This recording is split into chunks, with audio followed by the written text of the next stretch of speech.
ठीक है, बात हो रही है इकोनॉमी की। सही है।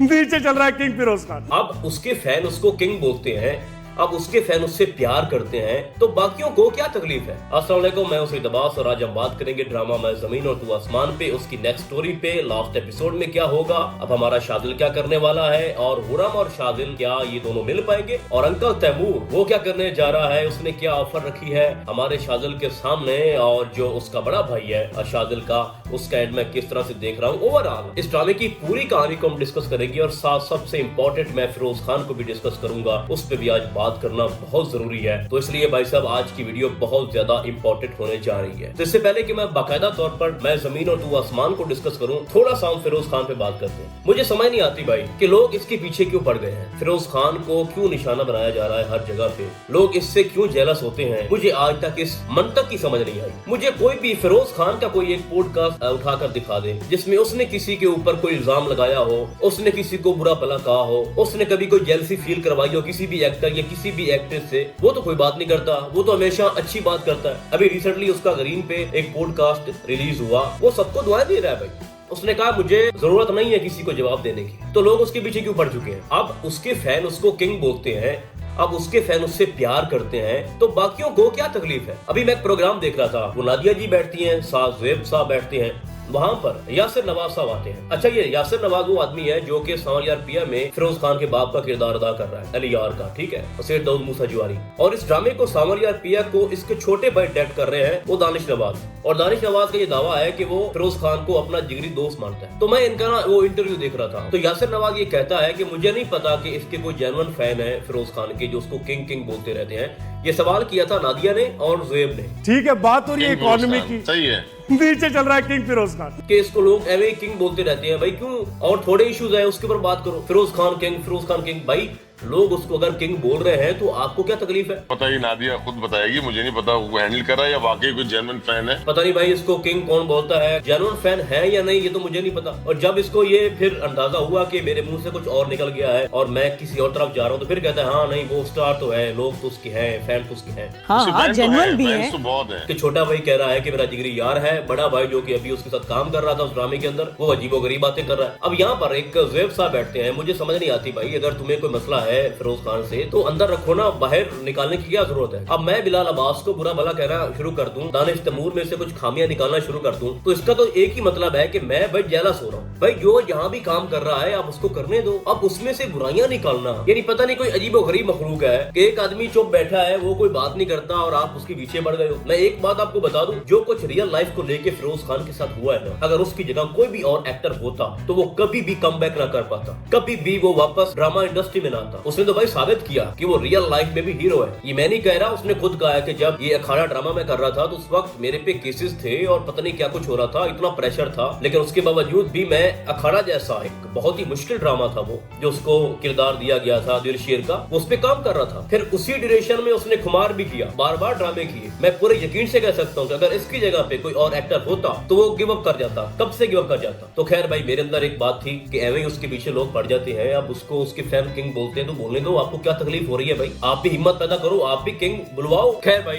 बहुत होगी बातें, अब आते हैं ड्रामा मैं जमीन और तू आसमान पे। आपको दिखाया जाता है कि जो शादिल है बड़ा गुस्से से अपने बाप के पास आता है और उसने अपने भाई को बोला कि आप बीच में नहीं आओगे, और फिर वो जिस तरह से अपने बाप को वहां से खींच के सबकी नजरों के सामने उसको लेके जाता है, भाई वो कमाल का सीन था। देखो जो मिसअंडरस्टैंडिंग एक क्रिएट की गई जो शादिल के माइंड में चल रही है, और इस ड्रामे की कहानी के अंदर जो ट्विस्ट है, यानी सस्पेंस के अंदर सस्पेंस फंसा हुआ है भाई, यानी हुरम किसी की बेटी थी यानी तैमूर की। अब उसके बाद क्या कि सारा कुछ जो पीछे से जो सारा काम खराब कर रहा है वो शादिल का भाई है, लेकिन उसका भी किसी को नहीं पता अभी तक। तो ड्रामे की जो कहानी है ना उसमें पावर तो है, सस्पेंस भी है, तो वहां पर जो परफॉर्मेंस थी फिरोज खान की वो तो फिनोमिनल थी भाई, यानी अपने किरदार के अंदर वो घुस गया भाई, उसने खुद पे अप्लाई कर लिया पूरा रोल, और उसने कहा कि मैं देखता हूँ मुझे कौन रोक कर दिखाता है, और फिर उसने शूट भी किया एक गनमैन को, और वहां से अपने बाप को लेके सीधा थाने चला गया। एक फॉल्ट जो मुझे नजर आया वो भी डायरेक्टर जो है वो इतना पता नहीं उसने क्या कोई भांग पी हुई थी कि जब शादिल अपने बाप को लेके वहां से निकलता है तो उस वक्त शादिल साहब की जो बियर्ड है वो नहीं थी। जब थाने पहुंचता है तो बियर्ड बाहर निकली होती है। हम समझ सकते हैं कि आपने वो सीन 3-4 दिनों के बाद किया, लेकिन आप थोड़ा ये तो देखते कि पिछला जो सीन था उसमें इसकी बियर्ड थी भी या नहीं। अब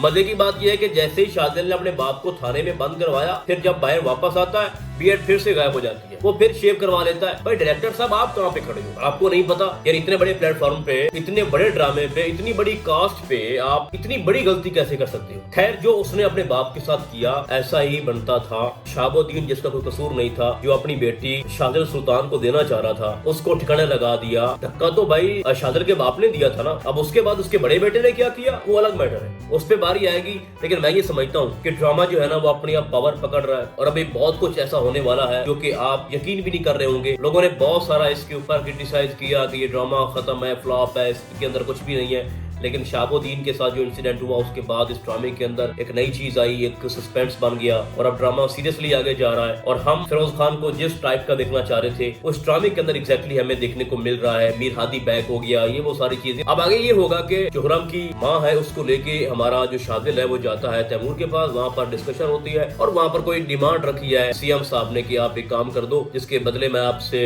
ये वादा आपसे करता हूँ कि मैं आपकी और हुरम की शादी करवा दूंगा। अब वो काम कौन सा हो सकता है? देखो आपको बड़े अच्छे से दिखाया गया है कि जो तैमूर है वो खिलाफ चला गया है सुल्तान के और अब जो उसके साथ सलूक किया जा रहा है थाने के अंदर वो भी सीएम की वजह से किया जा रहा है और वो खुद उसको बताना चाह रहा है कि मैं पावर में हूँ, आप मेरे आगे कुछ भी नहीं हो। और तैमूर को भी ये बात समझ आ गई है कि इस घर के अंदर जो सबसे ज्यादा मजबूत शख्स है ना वो शादिल है, जो ना अपने बाप की सुनता है और ना उसको अपने बड़े भाई की कोई परवाह है। तो वो अपना जो फोकस है ना वो अब शादिल के ऊपर लाके खड़ा कर दिया है उसने कि ये बंदा आगे जाके मुझे सपोर्ट कर सकता है। अगर मैं इस वक्त इसको सपोर्ट करूँ, अगर मैं इसकी शादी हुरम से करवा देता हूँ तो आने वाले वक्तों में ये इंसान मेरे काम आ सकता है। अब वहाँ पर देखते हैं कि फिरोज यानी शादिल उसकी बात कितनी मानता है, लेकिन ऐसा होने वाला नहीं है क्योंकि ये मामला जो है ना वो उंगली टेढ़ी करनी पड़ेगी शादिल को, तभी ये मामला ठीक होना है। अब एक और इशू क्रिएट हुआ है जिसमें हुरम को ये पता चला है कि मेरे बाप के कातिल कौन है। अब सुल्तान ने उसको मारा है तो वो उसके बेटे से मोहब्बत कैसे कर सकती है? वो शाहबुद्दीन से बेहद मोहब्बत करती है हुरम। तो अगर आप आगे जाके ये दिखाओ फिर से कि हुरम इग्नोर कर रही है शादिल को और उसके पीछे वजह ये है कि उसके बाप ने उसके बाप को मारा, तो मैं समझता हूँ कि यहाँ पर जो ड्रामा है ना वो बोर भी हो सकता है, लेकिन मुझे ऐसा नहीं लगता। देखो अगर उसकी माँ ये सारी चीजें, ये सारे सर्कमस्टांसेस समझ चुकी है तो हुरम को भी चाहिए कि वो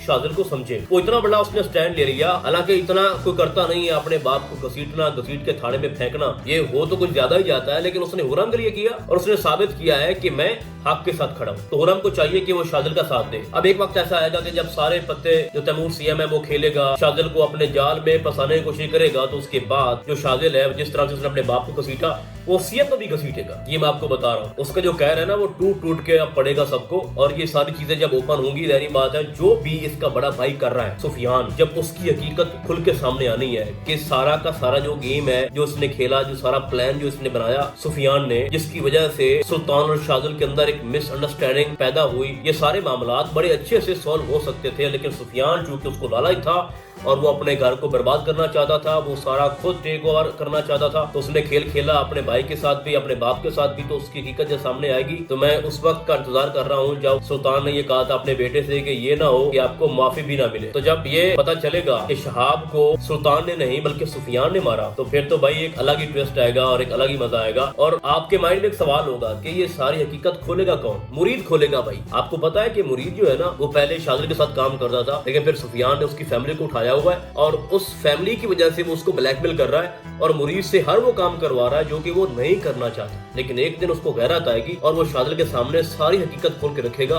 कि भाई आप तो सुफियान ही मास्टरमाइंड है और शाहब को इसी ने मारा, सुल्तान बेकसूर है और यही चाहता था कि आप और हुरम की शादी ना हो पाए। और मैं खुद इस चीज का गवाह हूँ, मैं साथ रहा हूँ और मैं मजबूर था, मेरी फैमिली उसके पास थी। तो यहाँ पर ना दो चीजें हैं, सुफियान अपने किए की सजा जो है वो भुगतेगा, लेकिन जो तैमूर है, जो सुल्तान है, ये दोनों भी कोई अच्छे इंसान नहीं थे, इनको भी सजा होनी है। सुल्तान तो ऑलरेडी जेल के अंदर है, लेकिन सीएम भी फंसेगा और उसको ये शाजिद फंसाएगा। और एक और चीज भी ऐड कर देता हूँ, तैमूर ने ये बात की है सुल्तान से कि काश मेरी बेटी वो हुरम जिंदा होती। हुरम का खैर उसने नाम नहीं लिया, लेकिन उसकी ये ख्वाहिश है कि वो काश जिंदा होती। जब उसके सामने ये हकीकत आएगी कि आपकी बेटी हुरम जिंदा है और शाजिद उसी से मोहब्बत करता है और शादी करना चाहता है, तो हो सकता है कि फिर बाद में एंड पे जाके तैमूर उनको सपोर्ट करे, उनकी शादी करवाए। बट मुझे ऐसा लगता है कि अभी इसकी 15-16 एपिसोड रहती हैं। ये ड्रामा इतना जल्दी खत्म होने वाला नहीं है। हाँ, खत्म करने पे आए तो 2 एपिसोड के अंदर भी खत्म हो सकता है, लेकिन अगर हम इसका पिछला सिनेरियो देखें तो जिस हिसाब से ये ड्रामा आ रहा है अभी जल्दी खत्म नहीं होगा। तो फिलहाल आज के लिए बस इतना ही। हम आपको बहुत जल्द मिलेंगे किसी और ड्रामे के सिनेरियो में। तब तक के लिए